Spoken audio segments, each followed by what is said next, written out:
Hello, this is Charlene Burke with Grow Because You Know. That's www.growbecauseyouKnow.com. Welcome to Morning Mindset Cafe. Today we're talking about how do you give before you get? Do you? Do you think about it? Do you make a conscious effort to give before getting? Do you recognize that you must give in order to get? What does that look like? I think it's an excellent way to start the day. That's just what I think. Let's see what everybody else has to say. The seat is open. Anybody wants to jump in?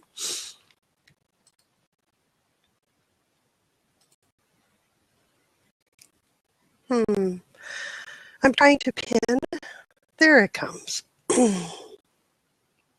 according to one of our favorites, Napoleon Hill, the relationship between giving and getting is constant in everything you do. To succeed, you must first invest a generous portion of your time and talents. I really don't find any fault with that.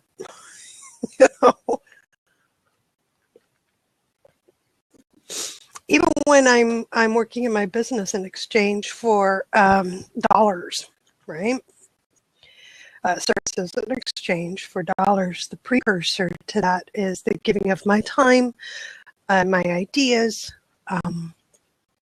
something like this blab, other programs that I do where you can learn a little bit about who I am, learn a little bit, meaning some of the things that I offer as a consultant and in workshops I give away during programs such as this and other people's programs. But there's other things, right? There's other ways that we must give before we get. We'd love to have somebody jump in the seat and let's talk about that.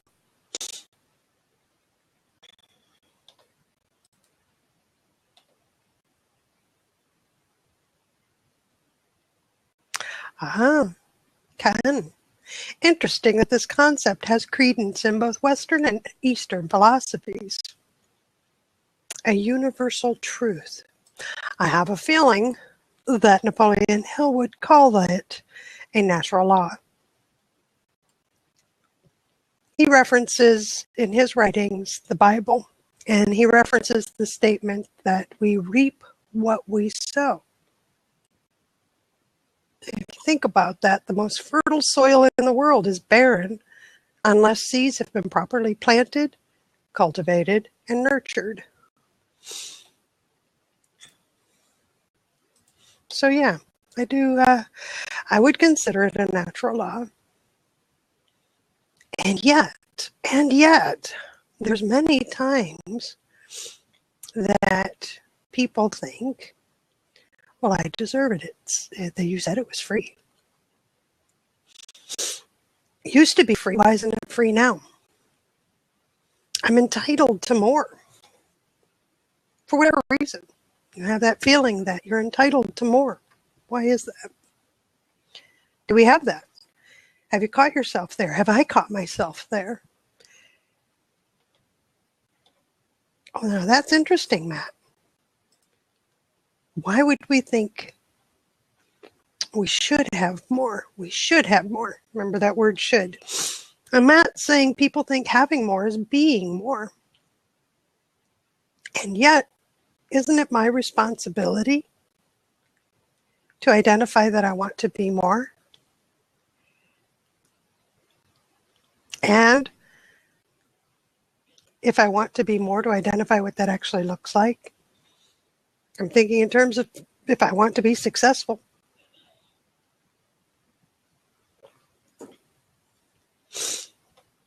And there's another comment, Ken. My problem is I love giving, but I find it difficult to receive. I don't think I'm alone in that. I can address that in just a moment in my experience in watching others and my own. I think that's an excellent statement. Good morning, Matt. How are you today? Good. How about you? Good. Doing well. Doing well. Yeah, it's very, very cold here. Did you bring your coffee? No, Oh, that's okay. I've got mine. We're just good. I have coffee. I have enough energy already. I can't. Hmm. Yeah, I was thinking. Well, a lot of the I think deserving is a kind of.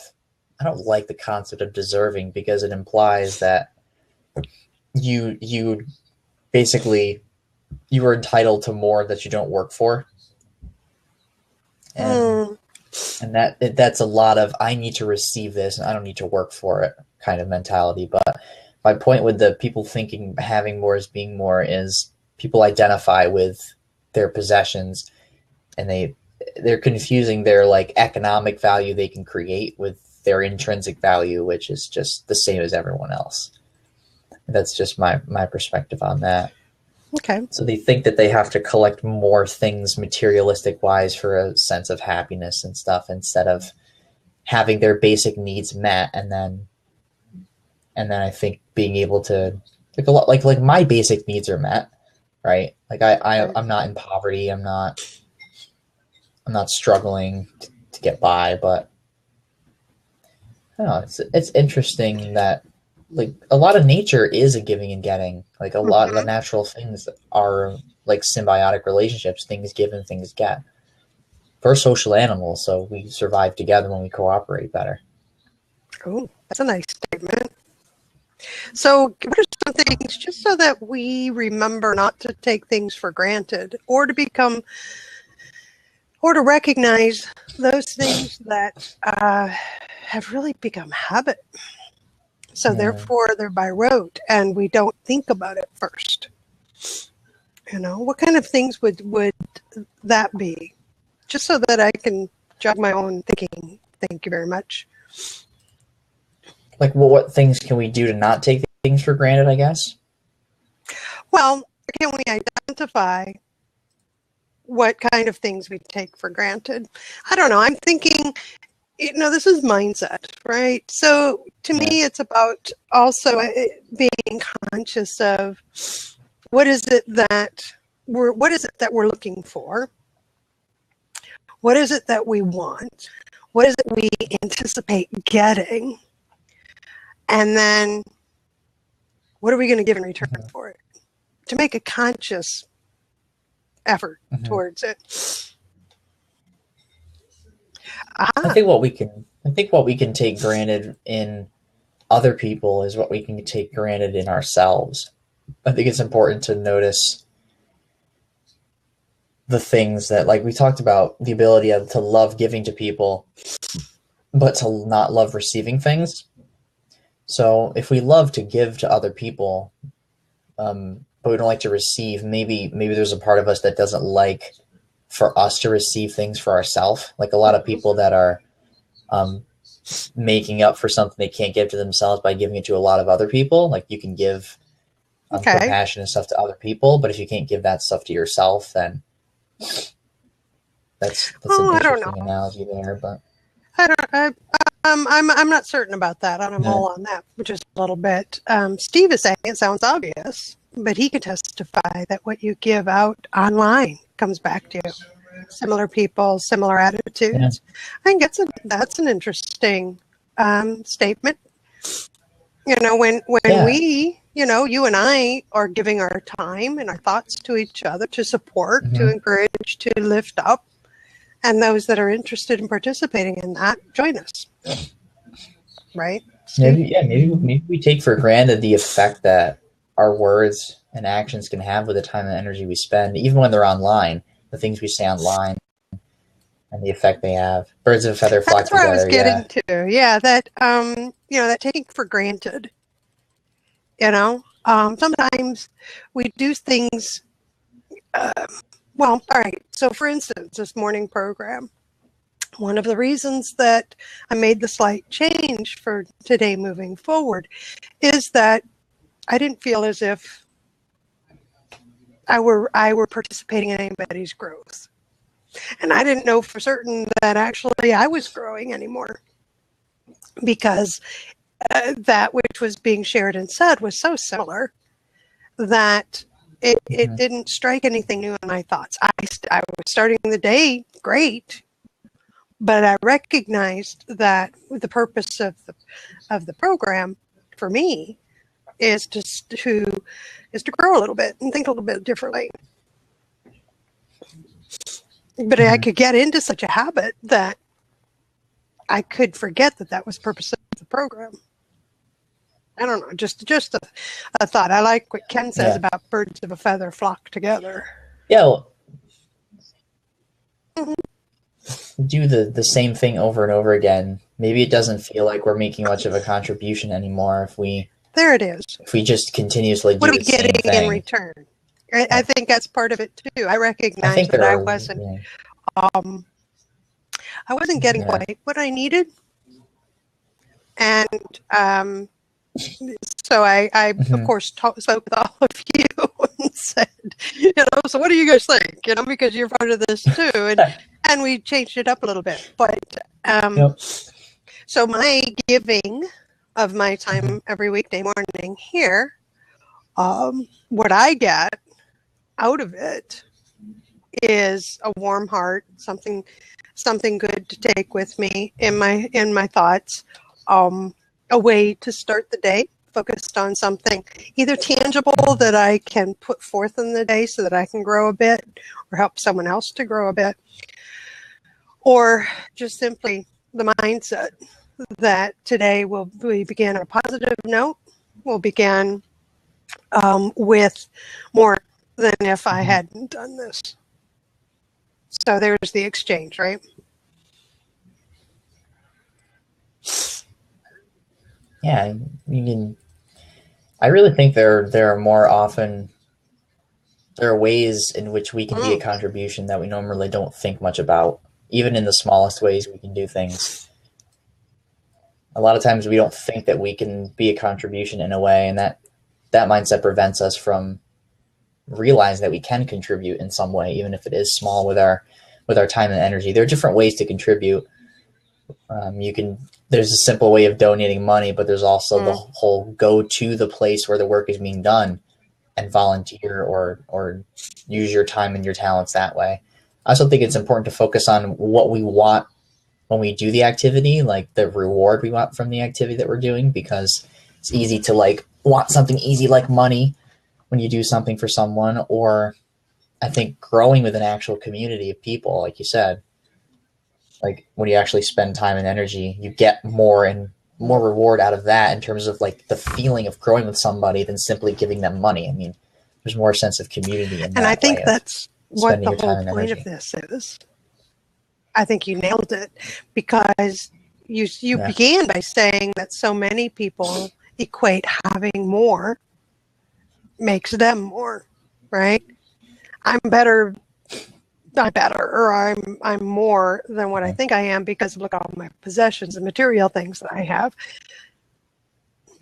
How much money I can give to this charity. Some people do that. It becomes an image. Many it that becomes I an image don't. thing. Yeah. But you're right. Some people do that. That's a negative side. And that is something to consider. I deserve this because I look at how much effort I put in. Instead of before I put in the effort, the expectation was set. That could easily be taken care of. What am I going to get if I do this? And is it worth it to me? So sometimes it is. Sometimes it's worth it to me to do it with, there's no pay, such as this program. There is no pay involved, monetary-wise or material-wise. And it's uncomfortable too. Like a lot of people that make very, very big donations, like even during charity events, they don't want a name attached to the charity donation they make because it's an image. I guess it's an image thing. It's how people see someone when they donate a lot of money. It's like, wow, why did they do that? Did they want something out of it? Did they want the reputation? It is a reflection of them. It is. It's a reflection. So having come from the world of large donations and some public and some not, those who give and prefer it to be anonymous, quite honestly, have a foundation in humility. They just don't want the attention.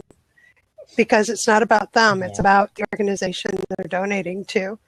And those that I've spoken with over the years that have done that, it's always a good feeling because it really is about about the organization. Yeah.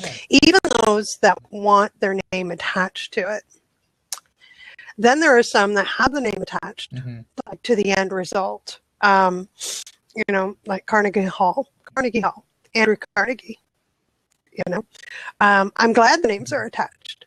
Go to any university and you're going to have the halls and the buildings and the research areas named after somebody. Well, if you think about it, they're named after them because that person gave the monies.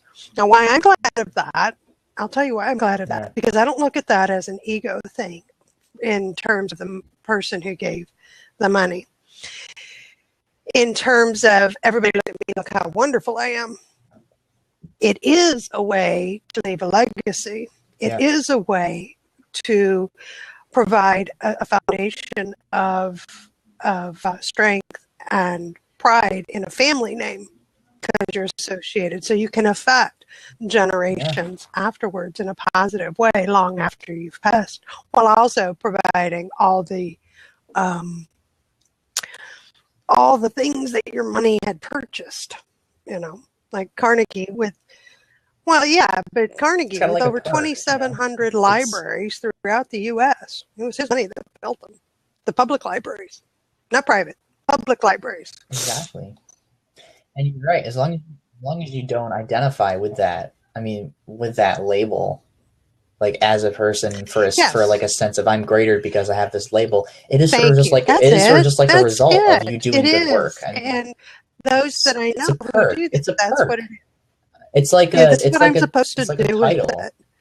This is something that I believe in, and this is what I am supposed to do with the money. That's why I have the money. It just makes sense. Then, of course, there are a few that it is ego driven, but nobody likes them anyway. So, well, they can have fun. They can have fun with their primary focus on money. I think, like when you look at a title and your focus is on. I've read about this from Simon Sinek about creating a circle of safety and like caring for the people you have. You prioritize the people over the numbers and over the money, and that's what allows you to lead them well. A title then is about taking responsibility as a leader and not about the money that you get and the position that you have and all of it in for yourself. Yeah, he said in the comments, time is the most precious thing you can give someone. Which, rather than money, because that's how you build oxytocin. That's how you build true trust, is in person and time and energy with people. Good morning. So who do we want to be? Ultimately, right? That's where it comes into. Who do I want to be moving forward? I want to be the one who is so wealthy that my philanthropic efforts have a positive impact on those that receive the benefit of the knowledge centers that I support. Whether they have my name attached, it's really not important to me that my name be attached. I know that in some instances it will be, simply because it will be important to the people who accept it, that it happens. So, again, that's when the time comes, I intend to just graciously say you're welcome and walk away and continue to do my thing. Hi, Ron. Hi. Interesting discussion. I just jumped in, so I'm in the middle of it. But anyway, I don't think it's necessarily giving back with money and starting philanthropic organization. You can give back of what you learn to help others. Is another way you can give back. Donate your time. You can give back. There's many ways. If you don't have the money like a Carnegie or a Mellon or has, you can still do things. Somebody asked me one time, if they were to put something on your tombstone, what would you want? And I thought about it for the longest time, and I finally got back to him and I said, you know what I want on my tombstone? He gave more than he took. And I like that, Ron. That's the way I look at it. But I like that. It's like Well, a life sentence thing. So, yeah, What's your life sentence? you Yeah. just, you learn things, and now naturally, if you're in business, you can give free stuff away, but then there's also stuff you have to charge for. right. Even if you're teaching classes Yeah. or something like that, you can give some free stuff away and help people out. But there's also, you got to draw the line and say, okay, I got to charge for Your this. I business, can't keep yeah. giving it away. You can So only be a business if you're making money. right. So, but That's the point of being a business. Yeah. Exactly. yeah, there's a lot you can do. So, Ron, let me pose this to you. There is. Once you have an abundance of time, money, emotion, mental capacity, knowledge, whatever that may be, yes, giving back or giving because you have something is wonderful.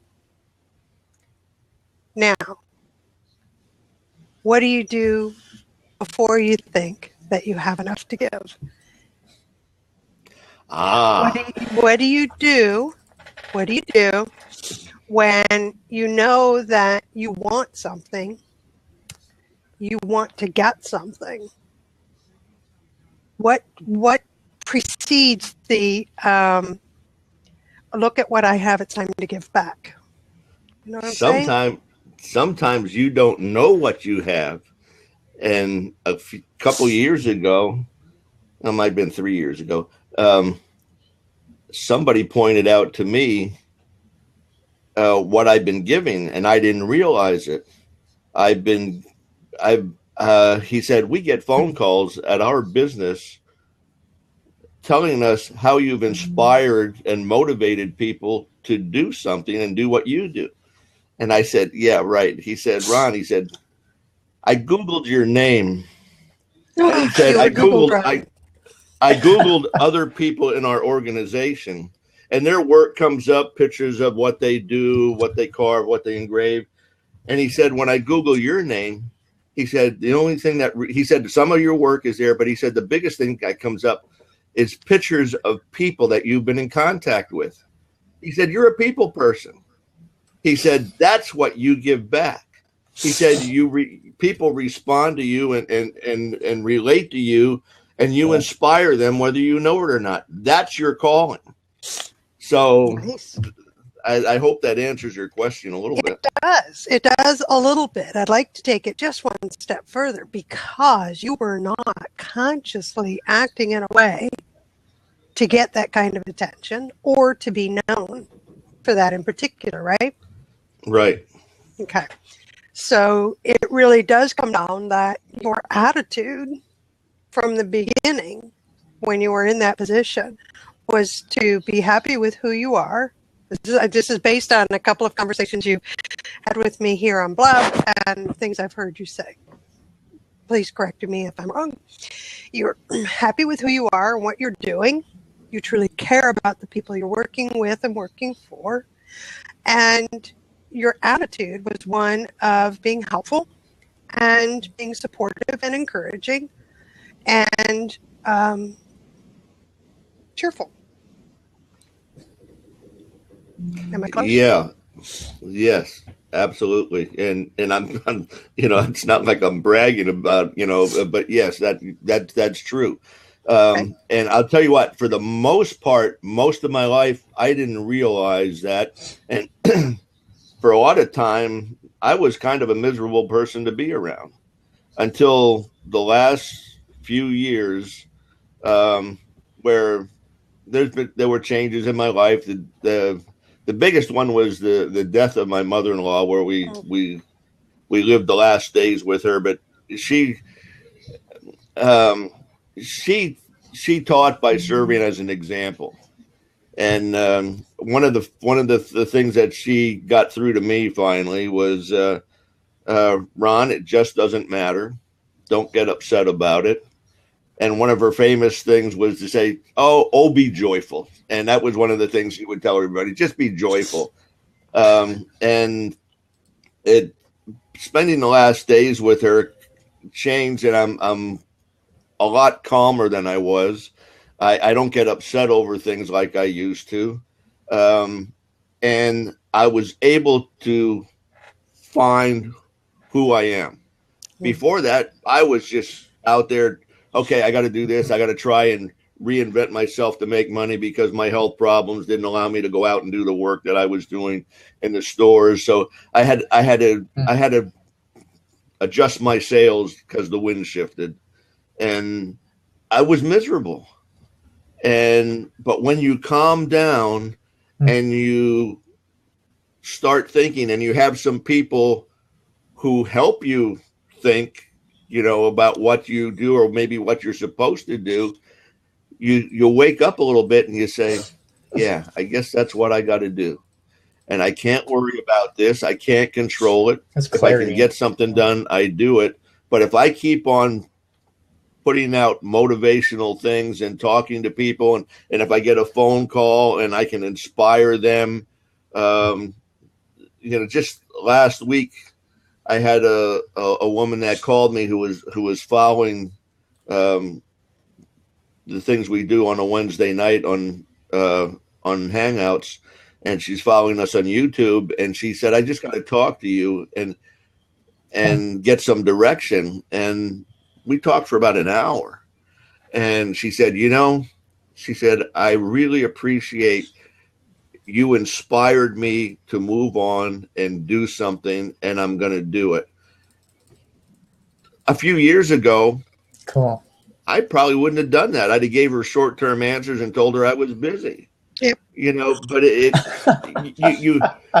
I think I found myself in a way that I did know where I was going and what I was doing and have a direction. And that direction might not be just to make money,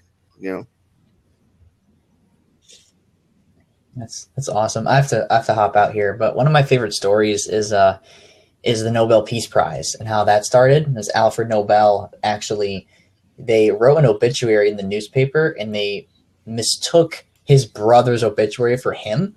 So he got to read his own obituary in the newspaper and he wasn't happy. It said something to the lines of he was able to invent like dynamite, the chemical in dynamite, and it's like dynamite, inventor of dynamite, which killed more people than every other invention before it.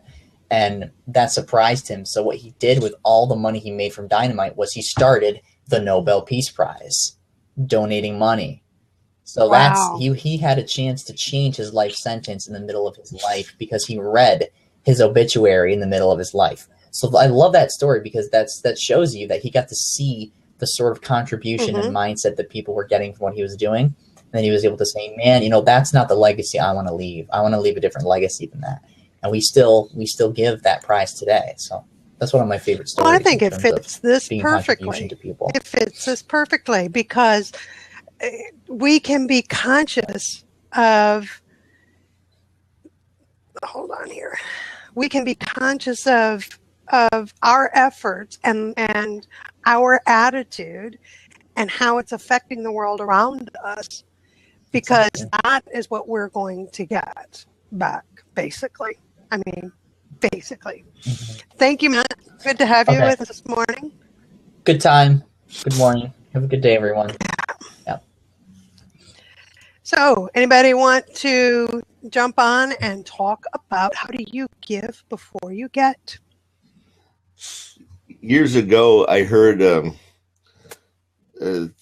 I was at a convention and somebody got up and was talking and he wrote, I can't remember the whole thing. I wish I would have wrote it down or had it recorded, but it had, in referring to get and giving.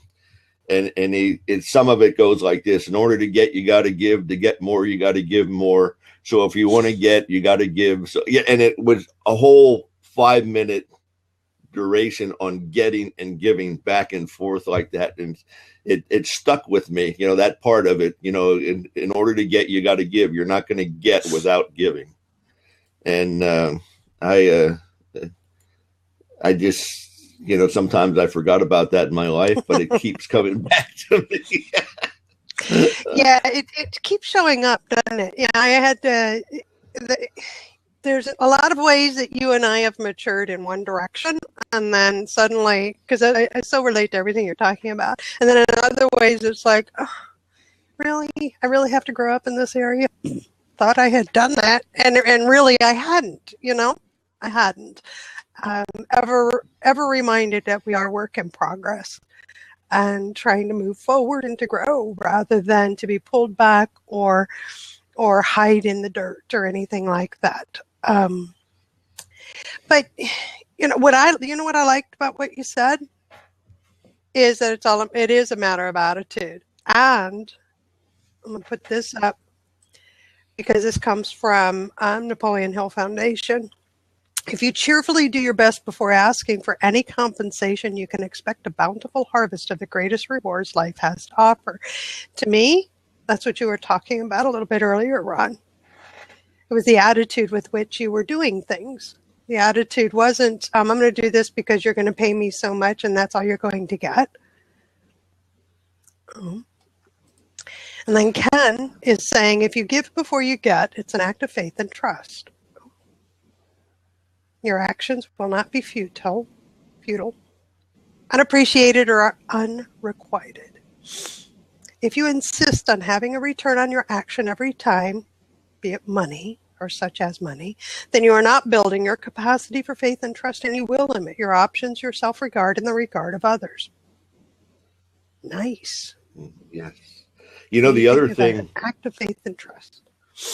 The other thing is you might not get back in the way that you think you're going to. It could come back to you in a whole other direction or from another angle. Excellent point. So now we can talk about, we can talk about it if you want to. Now what I'm thinking is that we're talking about expectations. That I am going to get eventually, but it's often not in my time. Meaning that I think I should have it by this time next week. It's often not in the way I think it's going to, just as you said, Ron. And yet, when enough time has passed, I can look back and say, I did receive. And I received more than what I gave. Yes. Yep. But I have to look back I in hate order to see do that. this again. You gotta go. I just got a message on my phone that I got to take care of. Folks, please give this consideration. It's an important part of your life. And I wish I could go on. Thank you, Charlene, for letting me just blab a little bit. Oh, thank you, Ron. It's always a joy to have you with us. You go take care of things. Take care of yourself. I really like that, Ken. That's striking me. I don't know if it's striking anybody else. Come on in the room, somebody, and talk about it with me. Is if you give before you get, it's an act of faith and trust that your actions will not be futile, unappreciated, or unrequited. See, it seems to me that we're talking about expectations. If I cheerfully do my best before asking for any compensation, am I doing the best I can right now? Yes, I am. I'm going to tell you that. I am doing the best I am capable of doing right now as I am hosting this program. An example is that the intention of this program is to have a realistic, positive view of the human condition and see if we can't get our thinking on the right track for the day, quite simply. So when something interrupts that or distracts that, be it in comments, be it in the live stream or something like that, I deem it my responsibility to remove that which can be distracting and take us away from that goal. So in that way, I believe I'm doing the best I can. I'm sure I could do better, which is why I'm here every weekday morning. So the seat is open. Anybody wants to jump in and talk about how do you give before you get? Are we conscious of it? Are we conscious of it? In some ways, I'm conscious of it in terms of nothing in life is free. How's that one? It really is never really free. we're not talking about just money, right? Even when we give time in exchange for something, I'm still giving something. Still have to have an exchange. It doesn't have to be a monetary transaction, but still have to have an exchange. That's why I'm really liking what Ken said about if you give before you get, it's an act of faith and trust. And I love what Ron said about the attitude. If you give with an attitude of doing the best you can, of cheerfulness, of joy, of wanting to help, makes a big difference. Has been with me. And then earlier, Ken commented that sometimes it's difficult to receive. So my experience with that, I'll tell you what's interesting, is I facilitate mastermind groups for very, very small business owners. What I mean by that is most are the single business owner. They don't have a full staff. Usually don't even have an employee. And they've been in business at least 3 years. And some are quite successful in terms of the revenue generated by their business. And they want to grow personally and they want to grow their business. And they know that that's intertwined. Well, one of the things that I look for is when I'm talking with them is, are you able to receive not just guidance and constructive criticism about a program, but are you able to receive the good wishes and the encouragement and the positivity that comes of such a group? And it's interesting because we're not always able to do that, are we? I had a group not too long ago, last week actually, when they met, and one just, not only was it a celebratory moment where the group gathered to congratulate the member on a particular success, but what was interesting was that the group members made intentional comments, their personal comments about the other member are very positive and very uplifting. And they had difficulty with that.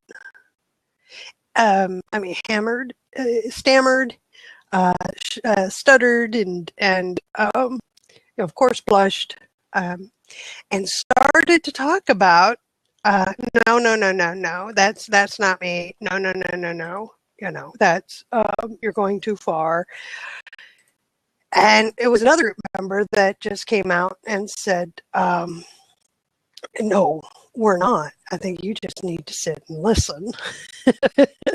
They said it gently, and then I came on and I said, sometimes all you have to do is just say thank you.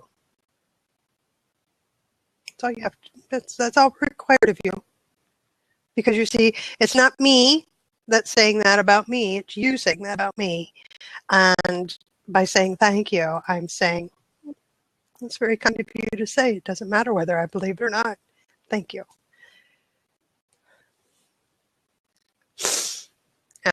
Ken. And then we have Ken. It was Valentine's Day yesterday. Where would we be if one person wasn't brave enough to give love before they were certain whether it would be returned or not? Where would we be? Big mess, I think. Big mess. Would we be? So what am I learning here?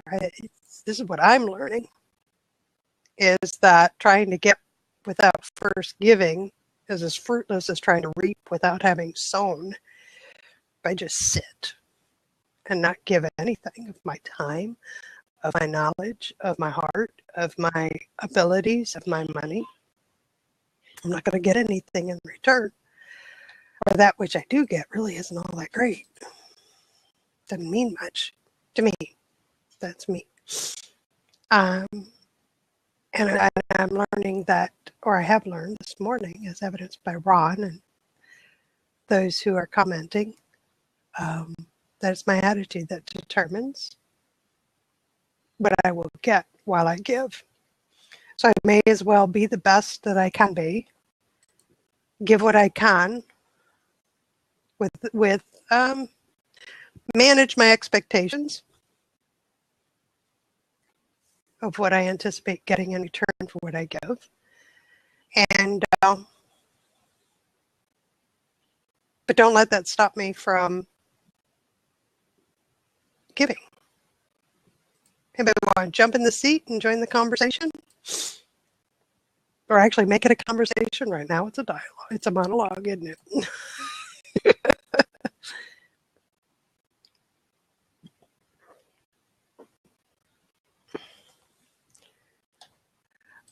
Oh, Steve, there you go. Giving is what YouTube is all about if you're not famous. Blogs.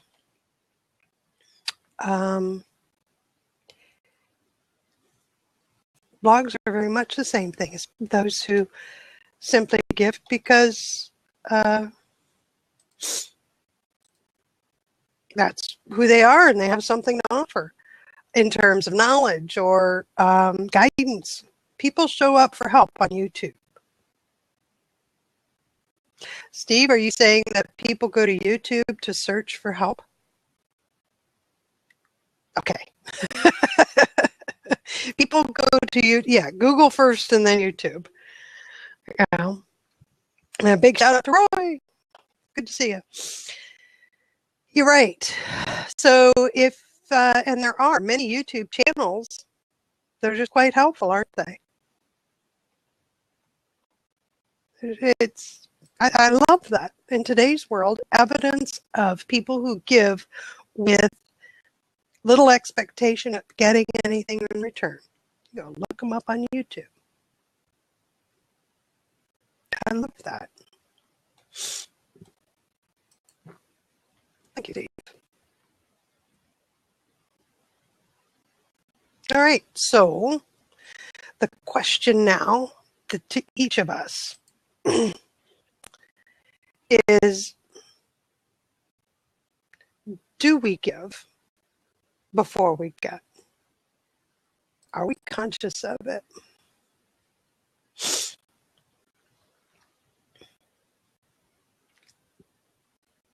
And I'm being distracted by Steve's question, which is what percentage return comes back to you when you give? I don't know.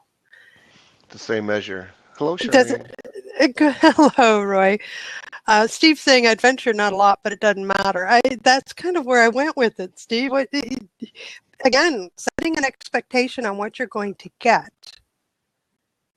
when you give something. Now, we can have that expectation set ahead of time. Am I right, Roy? You and I can have an agreement that I will gladly give this in return for what you will give me. Absolutely. I mean, it could be time, it could be monies, it could be something material, it could be referrals, whatever that may be. Yeah, in my world, it's win-win, mutually beneficial, and that doesn't mean 50-50. So if you hear 50-50, you hear wrong. Again, I'm only responsible for what I say, not for what you hear me say, right? Right. So that's a great question. How do you give before you get? I want to address what Steve said. Hey, Steve. He says, what percentage return comes back to you when you give? So that was just as I was taking the seat. It's 100% plus a little bit more. It's the same measure which you send out comes back plus a little bit more. And the way my papa used to describe it to me was, son, if you give out blessings, you get 100% of the blessings you sent out into the world comes back to you and a little bit more. And son, conversely, when you send out evil into the world, it comes back 100% and a little bit more. It's that and a little bit more that kills you if you're sending out evil. Not a bad dad. I loved my dad. My dad died way too young. I was 28 when he died, and he was my best friend and mentor. He was like the Zig Ziglar of my house before I even knew who Zig Ziglar was.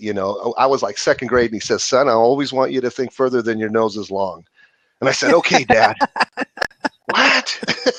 Good stuff. Good stuff. Love that. Love that. And that ties right into what we're talking about. Now, the next question is, again, those setting of expectations. So one of the worst things I think that can happen to us, and we touched on this a little bit earlier, is that we set expectations without having the conversation. So, Roy, you and I have come together for a reason. Right now, it's to have this conversation.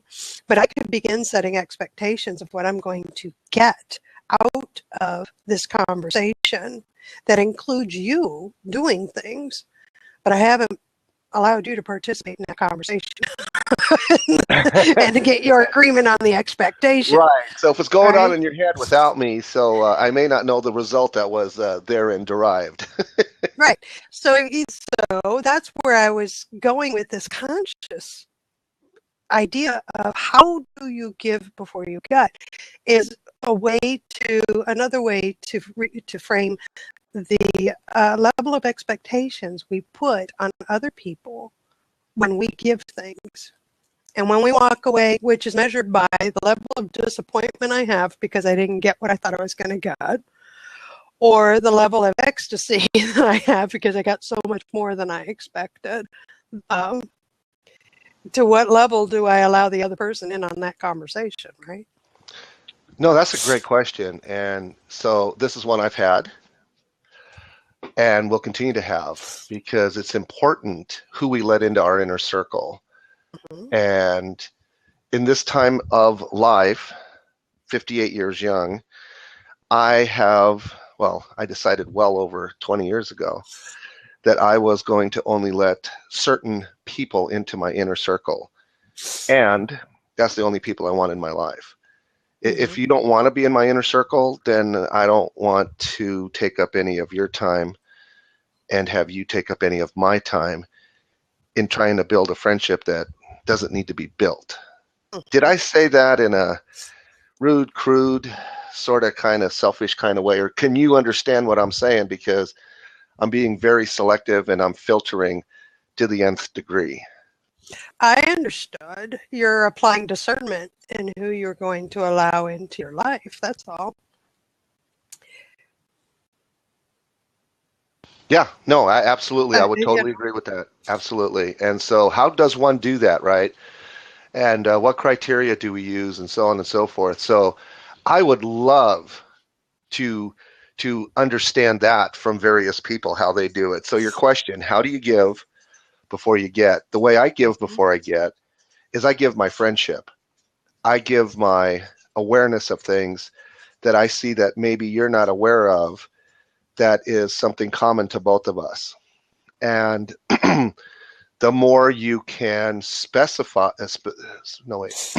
make specific the topic of conversation, the more growth there's going to be in you being able to discern, is said person supposed to be in your inner circle or not?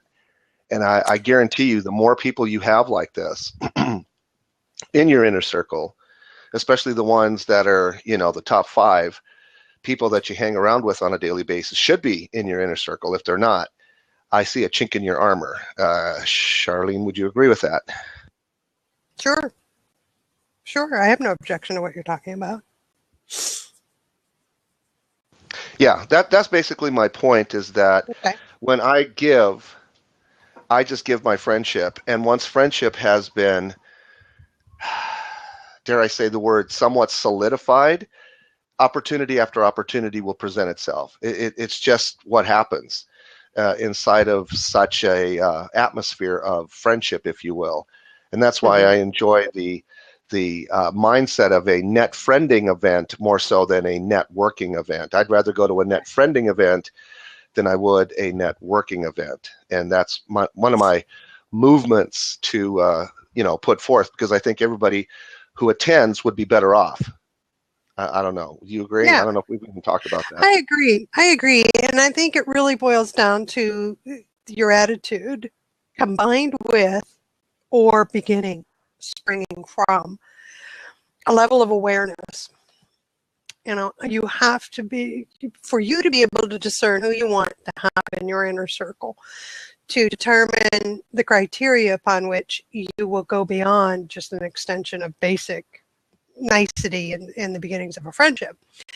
There has to be a level of self-awareness. You have to, I think, you have to know who you are, be firm in your values and your beliefs, whatever they are at the moment, and understand that you have a place in this world, even if you don't understand what that place is.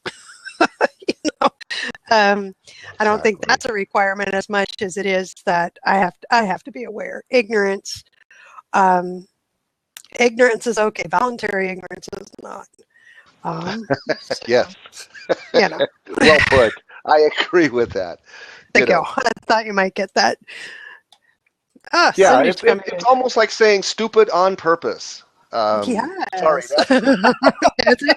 that's the way I say it to myself, but I'm glad I have a. That's it. I call it opportunity to voluntary ignorance. say it publicly. Hello, Hi, Cindy. Cindy. Good morning. Good morning. Good morning Good to to you. have you with us. How are you? I'm good. I'm good. On the snowy morning, did you guys get a lot of snow? Yeah. No, I don't do snow here. It really didn't snow. Yeah, we did.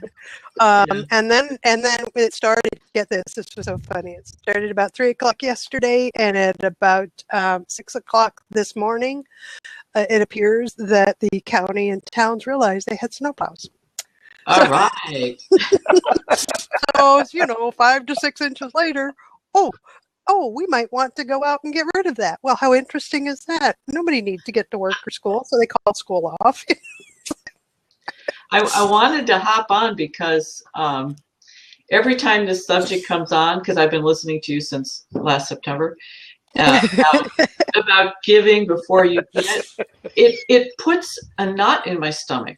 And I'm like, why is that?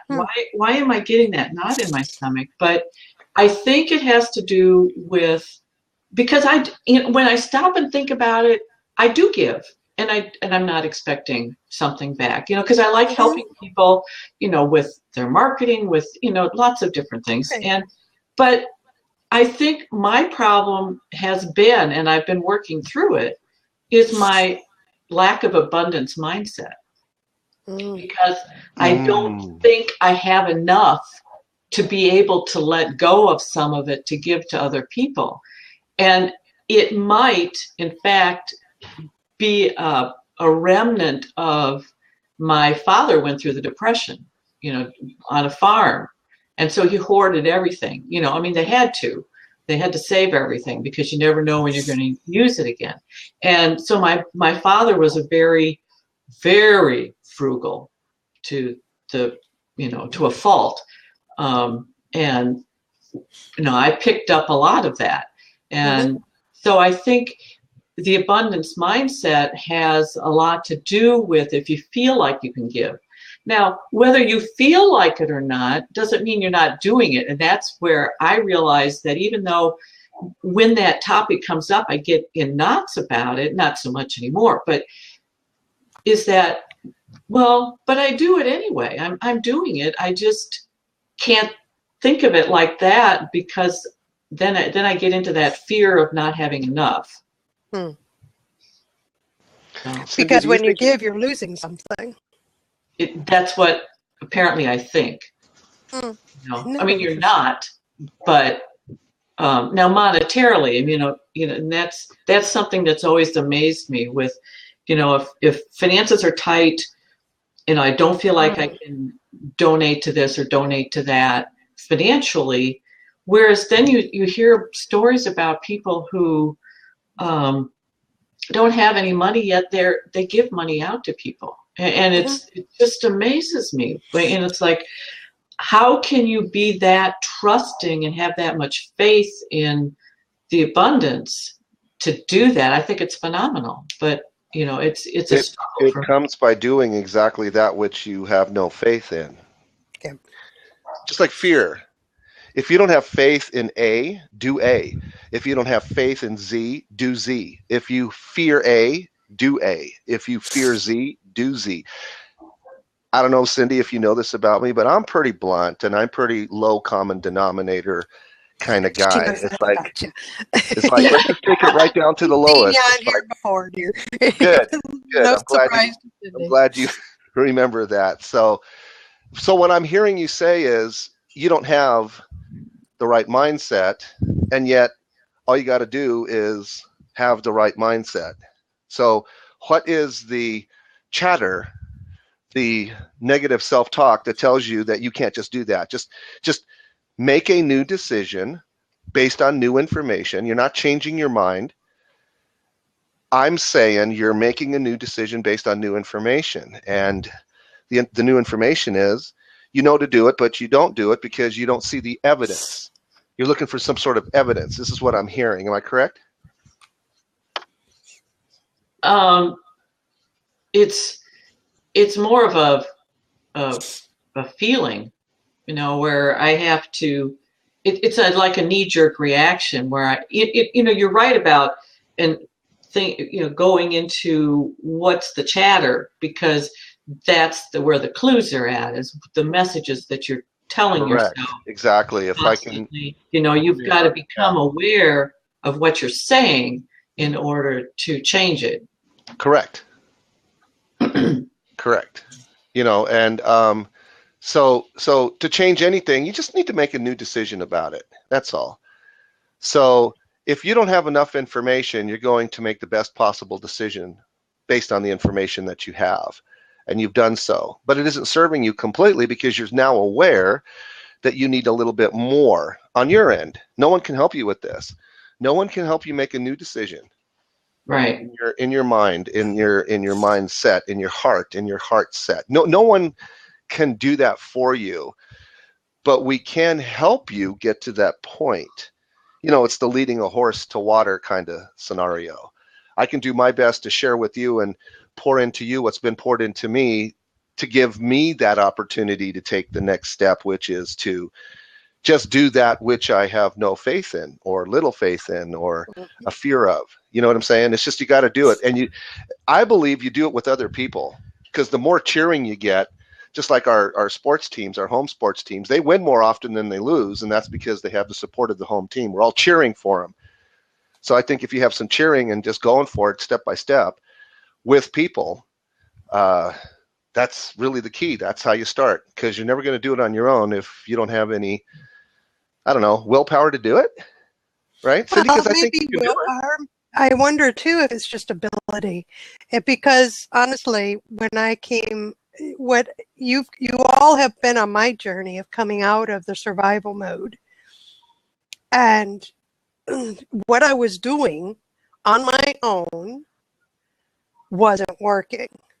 When I brought Lab into it, when I brought you, the group here and the core members and others that come through, into my morning routine, I began to come out of survival mode, because I exposed myself to other people who were ahead of me, who had a grasp of these principles, who could remind me of really what it was like, because I've been in Thrive. I have been in abundance. I have had plenty. I have had attitudes which were fantastic. And when I got into survival mode, that means all of that went away, because the true focus was these things need to be done. You know what it is, Cindy. You've been there. We've shared that with each other, that I'm just got to do what I got to do right now. And, all this fluffy woohoo, wooey, whatever stuff, I'm happy for you. But right now, it really is a matter of scrambling, and then no more scrambling, but just nose to the grindstone, right? And it just went on too long for me. I could not pull myself out of it.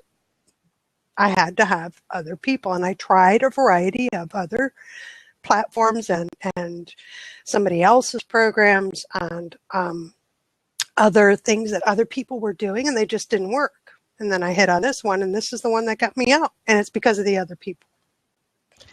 So how did you I get it. Think and Grow Rich is your topic? You what? How did you happen to choose Think and Grow Rich as your topic for your blab? Can I guess? Okay. Sure, right. Sure, right. Go for it. You can guess. I think Charlene wanted something daily, and to prepare something daily every day might be a little bit daunting. You mean I couldn't hide my laziness? Really? So he's right. That's why I picked. If she could find something that she's familiar with, probably in the way of a book where everybody can participate and read chapters at a time and discuss, that's the best kind of daily show that, you know, doesn't take all that much, and especially if you're already versed in what you want to talk about. So that's my best guess. That's a really good guess, Roy. Honestly, it was because I didn't want the show to be all about me and my attitudes and how I viewed the world. And if it were, it wouldn't have lasted very long, I don't believe. But to have something else that has been proven to work, that has been proven and has been the wellspring of billions of dollars in an industry, of others experiencing great joy and wealth and abundance in their life, then I figured, let's go to the root of that.